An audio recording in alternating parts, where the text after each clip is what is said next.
ಗೊತ್ತಾಗ್ತಿಲ್ಲ. ದೊಡ್ಡ ಹೂಡಿಕೆ, ಮಧ್ಯಮ ಹೂಡಿಕೆ ಮತ್ತು ಸಣ್ಣ ಹೂಡಿಕೆ, ಇವುಗಳಲ್ಲಿ ನನಗೆ ಯಾವುದು ಸೂಕ್ತ? ಇವುಗಳಲ್ಲಿರೋ ವ್ಯತ್ಯಾಸ ಏನು? ನಾನು ಯಾವ್ದು ಚೂಸ್ ಮಾಡಬೇಕು ಅಂತ ನನಗೆ ಹೇಗೆ ಗೊತ್ತಾಗುತ್ತೆ? ಬಹಳಷ್ಟು ಆಪ್ಷನ್ಸು ನಮಗೆ ಈಗ ಅವೈಲೇಬಲ್ ಇದೆ. ಹಾಗಂದ ತಕ್ಷಣ ನೀವು ಎಲ್ಲ ಚಾಯ್ಸ್ಗಳನ್ನು ನೀವು ಹೂಡಿಕೆ ಮಾಡ್ಬೋದು ಅಂತ ಅಲ್ಲ.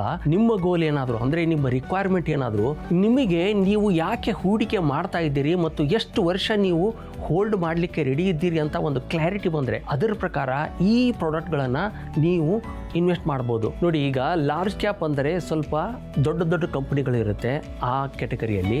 ಅದೇ ಥರ ಮಿಡ್ ಕ್ಯಾಪ್ ಅಂದರೆ ಮೀಡಿಯಂ ಥರದ ಕಂಪ್ನಿಗಳಿರುತ್ತೆ. ಸ್ಮಾಲ್ ಕ್ಯಾಪ್ ಅಂದರೆ ಚಿಕ್ಕ ಚಿಕ್ಕ ಕಂಪ್ನಿಗಳಿರುವಂಥ ಒಂದು ಹೂಡಿಕೆ. ಸೊ ಅದಕ್ಕೋಸ್ಕರ ನೀವು ಫಸ್ಟು ನಿಮ್ಮ ಹೂಡಿಕೆಗೋಸ್ಕರ ನೀವು ಎಷ್ಟು ರಿಸ್ಕನ್ನು ತಗೊಳ್ಳಿಕ್ಕೆ ರೆಡಿ ಇದ್ದೀರಿ ಅನ್ನೋದ್ರ ಮೇಲೆ ನೀವು ಈ ಕ್ಯಾಟಗರಿಗಳನ್ನು ಸೆಲೆಕ್ಟ್ ಮಾಡ್ಬೋದು. ನಿಮ್ಮ ರಿಸ್ಕನ್ನು ಅನಲೈಸ್ ಮಾಡಿಬಿಟ್ಟು ಮತ್ತು ನಿಮ್ಮ ಗೋಲ್ಗಳು ಏನಾದರೂ ಲಾಂಗ್ ಟರ್ಮ್ದಲ್ಲಿದ್ದರೆ ನೀವು ಈ ಕ್ಯಾಟಗರಿಗಳಿಂದ ಹೂಡಿಕೆ ಮಾಡಿ ನಿಮ್ಮ ಗುರಿಯನ್ನು ಮುಟ್ಬೋದು.